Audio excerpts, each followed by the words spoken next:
It's Monday. I always do that. I start without my tea. Hello. I'm Alexandra. I'm founder of Life With Herpes. I'm excited to be here with you. It's Monday. I hope everybody had a great weekend. I hope everybody's about to have a great week.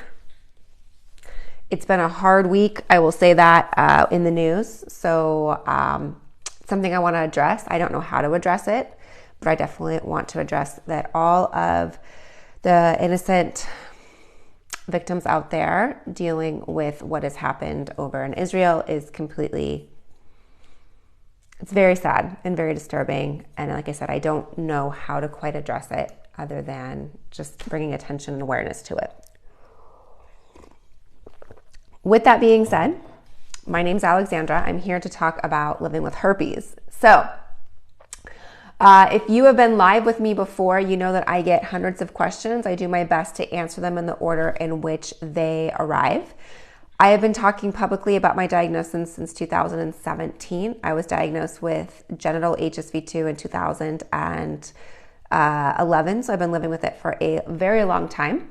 I also was diagnosed with HSV1 in 2003. So like I said, I've been living with this for decades, and I am doing this. I'm speaking publicly so that I can help support others who have been diagnosed and are also terrified, also feel isolated, also feel like their life is over, which is exactly how I felt when I was first diagnosed as well. So while we're waiting for people to arrive, while we're waiting for people to make their comments, I'm going to go ahead and tap the screen, you guys.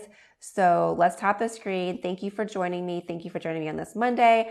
I appreciate you. I am filled with gratitude that you are here. I feel with gratitude that you are also supporting other people in this community. Like I said, this is here to educate. This is here to create awareness. This is here to help us support one another. So thank you.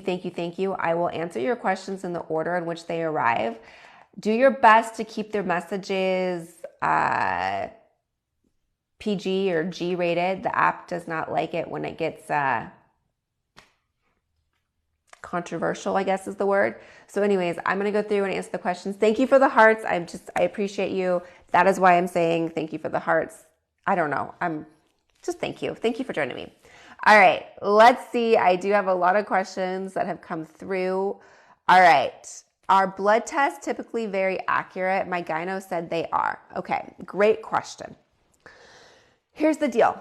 Blood tests, okay, I'm not a doctor, number one, but blood tests typically are accurate in the case that you've waited a specific amount of time. So here's the thing. Here's how you can get an unequivocal blood test, or how you can get something that is inaccurate.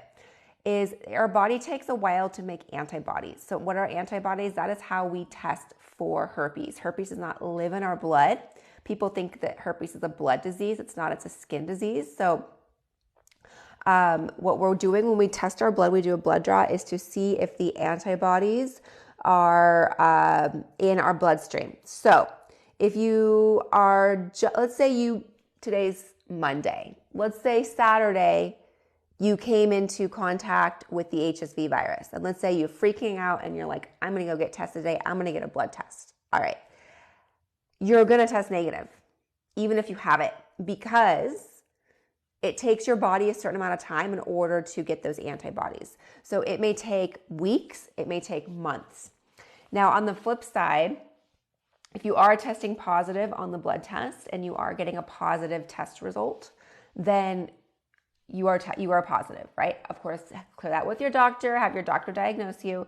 But if it is a positive test result, then you are positive. Okay, so the antibodies are going to be there in order to show that you have the antibodies for the herpes virus. All right, so does that answer your question? There are some other types of tests. You can do you can test the viral DNA. You can do a viral swab of the actual blister. You have to have an outbreak though. You have to have a blister. So you have to be able to get in there and get the viral DNA. So again, perfect example, if you were to go test, let's say myself right now, I don't have an outbreak and my test would come back negative and I'd be like, oh, I'm negative for herpes. Well, it's not accurate, right? I am positive. I have the virus. So that's kind of how those tests work. Hi there, your husband is still negative. That's fantastic. Any helpful tips not to transmit it? Thanks, Georgia. Yeah, my husband is negative for HSV. So here's the thing. Here's what we do. In the beginning of our relationship, I was on the antiviral. I took the antiviral daily. The antiviral is one of the best ways to prevent transmission. It lowers the transmission rate by 48%. So that's something I took in the infancy of our relationship. At this point, I'm no longer on it. What I do personally is I use supplements to help lower. I take Andrographis, I take Monolaurin, and I also take Lysine. Let's see if I can balance that. I also take, whoa, look at me.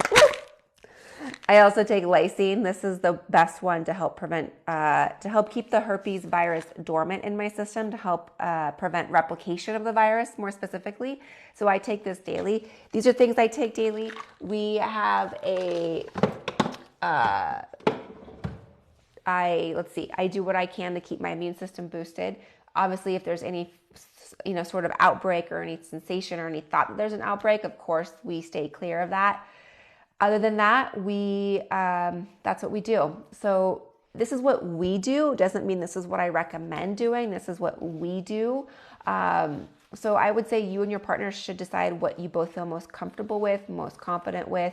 If you feel like condoms are going to be a great way, then condoms are a great way. If you feel that being on the antiviral is going to be the best way, then be on the antiviral. If you feel that taking supplements is going to be the best way, take supplements. So it's whatever works for you and your partner is going to be what's going to be best for you guys. How is HSV1 diagnosed versus HSV2? They're both diagnosed the same way. You would have some sort of blister, some sort of lesion, and then you would swab the lesion to see if that has viral DNA in it. So it just depends on where it's located. How did your first disclosure go? Well, I disclosed to past partners the day I was diagnosed. So some past partners, and I went really far back because I knew this could have been dormant in my system. And at the time I didn't have enough test results to be able to kind of know when I got it. But I went back, and some partners, like one guy in particular was extremely kind and extremely caring and really wanted to know how he could support me. I had someone else accuse me of being dirty and all that. The person I got herpes from was the absolute worst person that treated me the worst. So anyways, it just, true colors come out. As far as future partners, how did that work?